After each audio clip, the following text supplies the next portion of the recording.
Malaysia Airlines got today is the organisation united itself through a painful path.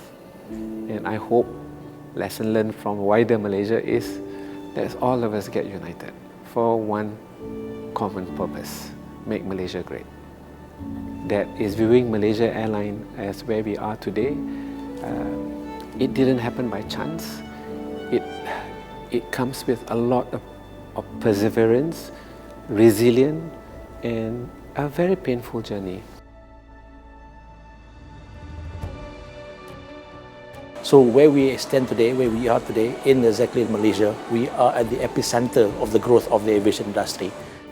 You know, this is an industry that has gone through so many challenges, and MAG, Malaysia Aviation Group in particular, has had a tremendous amount. Yeah, there was one point in our journey where we didn't even know whether we would exist, and that was in the pandemic time.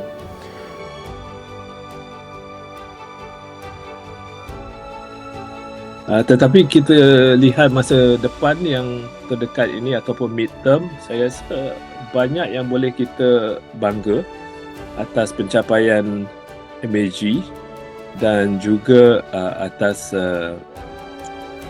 cara mereka menguruskan perniagaan. Sangat berbeza daripada 10-11 tahun yang lepas. Sangat-sangat berbeza.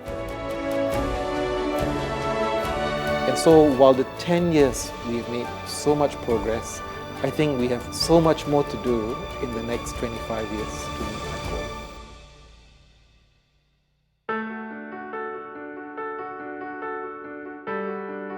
For a national carrier, the past decade was not about growth, but about survival, discipline, and restoring trust. This is the story of how Malaysia Airlines rebuilt itself and how its leaders are now preparing for what comes next. Really reflecting back over the last 9 years when I became CEO in 2017, in all honesty, I don't know where to start, and I don't know where to head, and I don't know what the mission and objective for MAG should be. As you know, and most Malaysian knows, that at that time the liability that we inherited was about 25.7 billion, and I have a cash flow of about minus 900 million, and morale in the organization was not only low, it was non-existent. So consumer confidence was non-existent to a certain degree. So where do I start? Hence, that was a difficult period of the time. But reflecting back, it was an impossible task. Impossible to a certain degree that, you know, there is no hope anymore for Malaysia Aviation Group. However, I felt very strongly at that time, few things that need to happen. Predominantly is to restructure our finance, one. Number two is regain morale or confidence with our people in Malaysia Aviation Group. And thirdly is to regain confidence from the market. So that was a journey that we undertook. Jadi sekiranya kita imbas kembali 10 tahun itu, management memang mengatasi satu perkara yang begitu-begitu sulit untuk mengatasi kehilangan confidence dari orang ramai, bukan saja di tanah air, malah di merata dunia juga.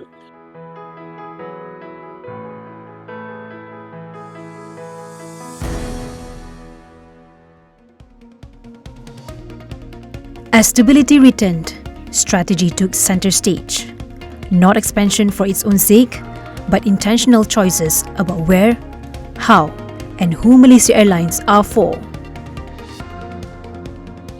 It's been a journey for us, and if you rewind back to perhaps 2017, we started our journey with a low base, right? We were financially not in a good position, as well as we didn't have a good product, hardware. But we realized there's a need to differentiate. We realized there's a need to return back to the old Malaysia Airlines. And with that, we started to talk a lot about how do we invest in the soft side of services. The product side, the hardware, we couldn't do much because we didn't have enough money, and it took time. And you could see us moving strength from step to step, just trying to recover our CVP, customer value proposition position, we started with the soft services. We started with making sure that the reliability of our booking journey is there. We tried to make sure that our lounges are good enough. And on board, we started to look at how we serve our customers. And part of that means to invest in more people in cabin crew, more in food and beverage, so that we elevate the whole experience. I believe circa mid-90s, 1990s, 1990s, I believe Malaysia Airlines has about 200 aeroplanes. And we fly to 426 destinations then, with our own metal and with our partners. Today, Nabila, we only have 82 aeroplanes, Malaysia Airlines, and we fly to 1,100 destinations. Amazing, yeah? You know, it's a change of philosophy, it's a change of strategy, because in Malaysia Airlines, we know where we belong, we know where we stand, but we know our ambition. And our vision is very clear, and we want to be a full-service airline. And arising from that strategy that we took of reorganizing or re-strategizing our network together with our partners, today you see Malaysia Airlines top-line revenue contributed by international market is close to 90%. As compared to previously, international market contribution to our top-line revenue is about 55%. That itself creates confidence in the marketplace, and indirectly, Nabila, it also creates a basket of foreign currencies that Malaysia Airlines was able. And why is it so important of foreign currencies? Nabila, airline business is not easy.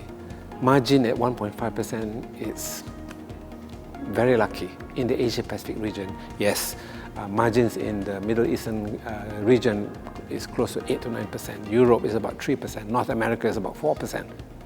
But in the ASEAN region, margin is very thin, 1 to 1.5% if you are lucky.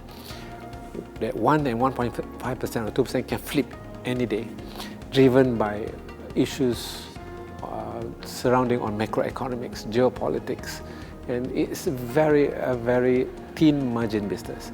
So for Malaysia Airlines, for us to get out of this conundrum of really focusing on the airline business alone will not take us to the future. Malaysia Aviation Group has to reinvent itself.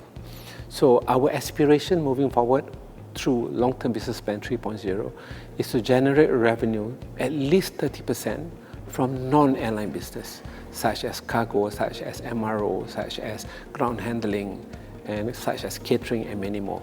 So if there is another crisis equivalent or similarity to the pandemic, at least Malaysia Aviation Group will be able to have that cushion. And lesson learned from the pandemic, we cannot put our egg in the same basket all the time. And the two main core principles in this organization that we put to close our heart is, one, Malaysia Aviation Group must be commercially sustainable by itself. MAS juga mempunyai manajemen yang pada pendapat saya sangat stabil, sangat kuat dari segi sustainability officer, daripada segi strategi, daripada segi kewangan. Jadi Kapten Nizam telah menubuhkan satu manajemen yang sedia untuk melalui cadangan-cadangan ini di waktu terdekat daripada 3, 4, 5 tahun yang akan datang. Jadi itu amat penting kerana saya berpendapat landscape aviation, landscape airline yang akan datang pada tahun ini akan lebih sukar. Mungkin lebih sukar daripada COVID dari segi kewangan kerana kita melihat instability, tidak stabil geopolitik. Behind every passenger experience is a commercial decision and long-term bet. For an airline, sustainability is not just environmental, it is economic, operational, and cultural. It's interesting, that if you reflect on the past 10 years in MAG, at the start of the 10 years, people did talk about it, but we didn't really take sustainability very seriously. But I think we in the group started honestly charting a very structured program about 4 to 5 years ago in the midst of the pandemic, when we started really articulating our goals and purpose of what we have to do right as a national carrier as well.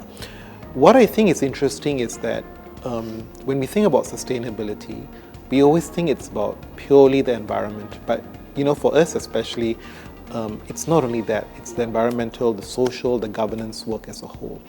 But if we just focus on the environmental side, one of the biggest challenges with the aviation industry is that it is what we call a hard-to-abate sector, which is it's very difficult to decarbonize. So when we think about what are the important levers to decarbonize, right, there are fundamentally 4 core levers. And the first is, of course, just driving more efficiency in the operations, which is like how can we make the most of the current assets we have. That's number 1, right? And then number 2 is what we would say is actually replacing our next fleet with next generation aircraft, which if you've noticed in the past 3 to 4 years, we have really introduced a whole range of really fuel efficient aircraft, from the 737-8s to the 330neos, and that really has delivered like close to double-digit fuel efficiency numbers for the business, right, as a whole. So that's been very good for the bottom line and also for our sustainability goals as well, to reduce emissions. With the new aircraft coming in, what you'll see now is that our hardware starts to be refreshed. And you see that the experience on board starts to change. And we've received tremendous positive feedback from our customers. And we are happy with the results, but we think we have still some ways to go. So our journey has been rather long, but again, it's part of the cycle. To give you an example, Nabila, we have, from a Skytrax perspective, we were ranked 39 in 2024. Today, we are ranked 27th best airline. Yeah, it's a huge jump. And our cabin crew has been recognized in 2025 as the 8th best in the world, which is a recognition of the hard work that has gone into trying to push the premium product for us as well. Aviation is unforgiving. Global competition, rising costs, and geopolitical uncertainty leave little room for error. From our perspective, the next 5 to 10 years will be a period of growth for Malaysia Airlines. We are estimated to grow our fleet size to 116 aircraft by 2035 from the 88 that we have today. Now that is a tremendous commitment for us in the sense of the size of operations, but also what we can then offer to our customers. With the new aircraft coming in, we will expect a better product experience on board. And we are already starting moves to revamp the product that we have. Although it's new today, but we need to think about the 10-year journey. And so we're trying to look at that in terms of how do we better offer a better customer experience on board in competition, in comparison with our competitors.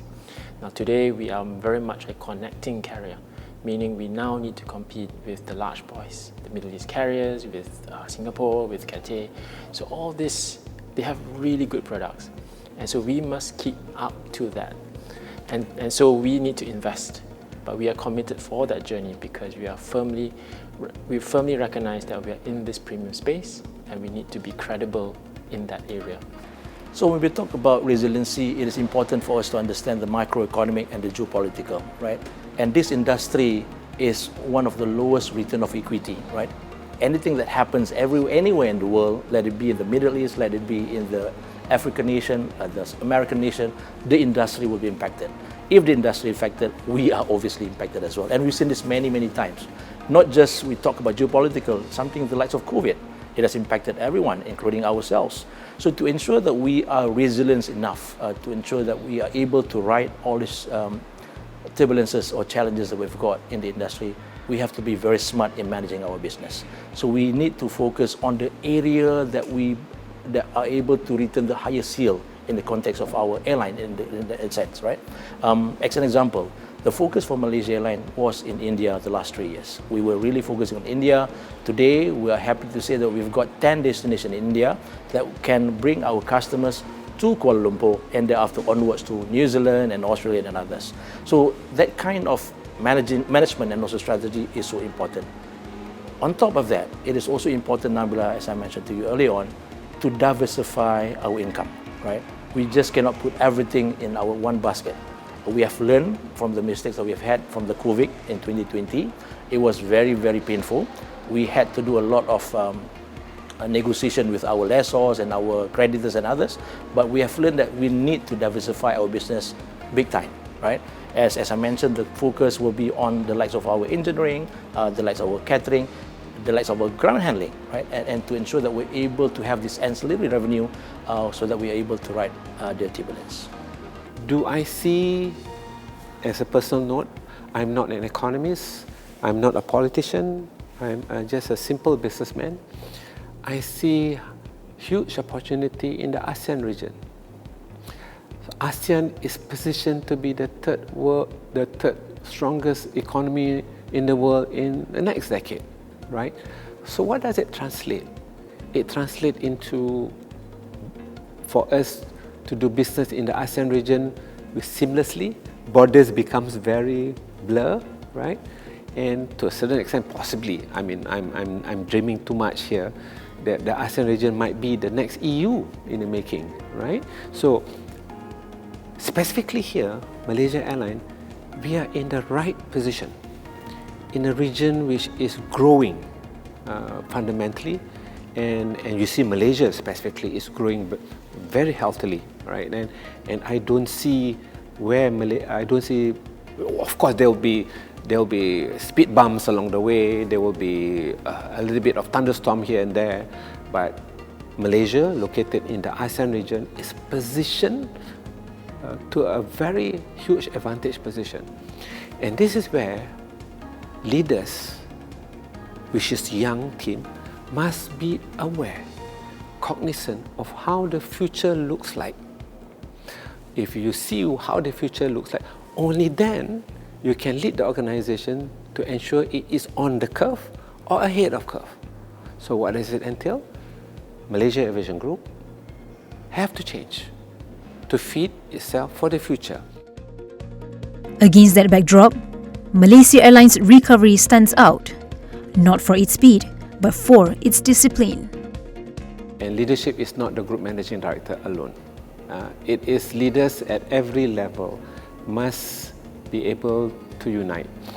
So, the biggest challenge of at least my part as a group managing director is how to stitch this leadership at all levels together. And it's not easy.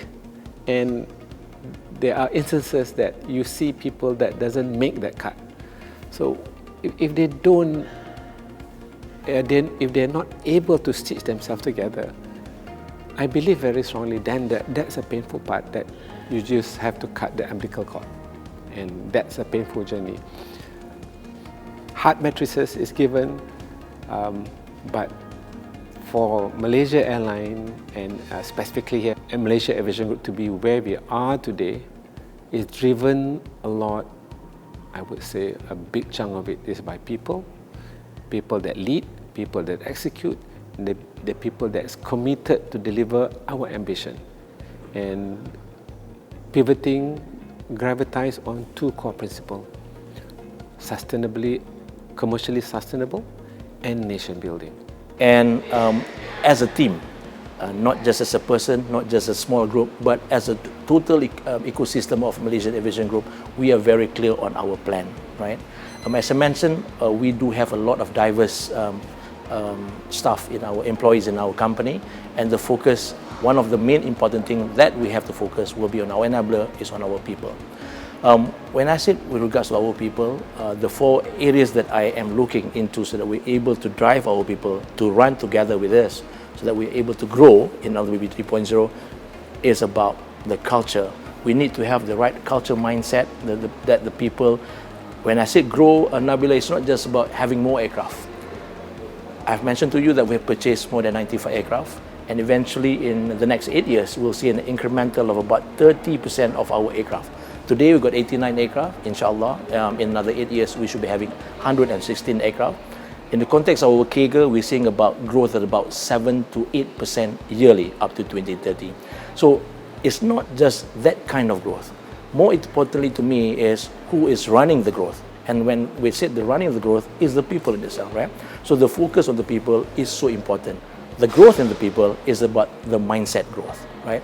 When I say about the mindset growth is how can our people become a bit more agile? How can our people become flexible? How can our people be empowered to make better decisions so that we can simplify and we can address our customers, right? And the focus is, to me, is people, business, and finance is an outcome. If we address the people correctly, the people will treat the business correctly. If we address the business correctly, we will have the finest outcome as per what we targeted. And in 2030, Nabila, to mention to you about growth, we're seeing a 2x or double of our top line revenue that we plan. We plan to have and registered close to about 25 billion ringgit top line revenue in 2030. So that's an aspiration that we have got. So not only to have a target of finance, but we have to be recognized as the national carrier, and we want to be there as even a top global airline in the world in that context. So to ensure that we can withstand all those turbulence and challenges that we've got in the industry, we need to be a resilient company. One of the things that we have to do in LTBP 3.0 is to grow our ancillary businesses. We do have the likes of our MRO meaning our maintenance provider, which is our engineering. We have to be strong in our maintenance provider so that we can create more ancillary revenue through all these engineering activities. We can have third-party aircraft coming to our hangars. We do have our hangars over here in KLIA. We are building our own, inshallah, our catering facilities as greenfield, right? And inshallah will be completed in 2028. So these are to be able that we are able to ride through all this turbulence that we've got in the industry. So generally those are the 4 pillars and the 4 focus that we have got in the LTBP 3.0. Having said that, those are just the plan. We need to have the enablers, right? So in MAG, our core focus in terms of our enabler is our people, right? Today we've got 14,386 people. Business Plan 3.0 sets the direction for the next chapter, focused on resilience, relevance, and long-term value. The goal now is not recovery, but competitiveness for the next decade. I've known him for more than 30 over years. I was a co-pilot to him for many years back then, and I know him as a person. He is a very nice man, and I am humbled and honored to be trusted to take this position and to rally about 40,000 people that we have got in MAG to ensure that we can bring MAG or Malaysian Aviation Group to the next level. Captain Nizam is a man of courage, right? And it's been interesting to follow him and to work with him through the past 6+ years for me. And you know, I will always cherish the memories. I will always cherish the fact that he trusted us, the senior leadership team, to do what was necessary to turn around the business and to fix it. Think about it, right? We came out from really challenging crisis of the dual crisis. We've gone through a pandemic. And I think it requires leadership that is able to really understand all the different moving parts of the organization, that's able to stay calm under pressure, and that's really able to ground us as the world is shifting so incredibly fast. And I think that's the leadership we appreciate the most. But having said that, it is a journey for him because he's still young. At 65, it's for him to enjoy his life. And I believe he's going to be a successful, not just a leader, but as a person as a whole. So all the best, Captain Nizam. This journey that Malaysia Airlines undertook over the last 7-9 years is a lesson that Malaysians should really ask themselves. Nothing is lost until you put full energy, focus, put your soul to it. And I always believe nothing is impossible until it's done. There is always a pathway. I am very well aware and I am grounded. There's only one thing that I cannot change.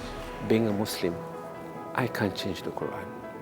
The rest, beyond the Quran, I can change.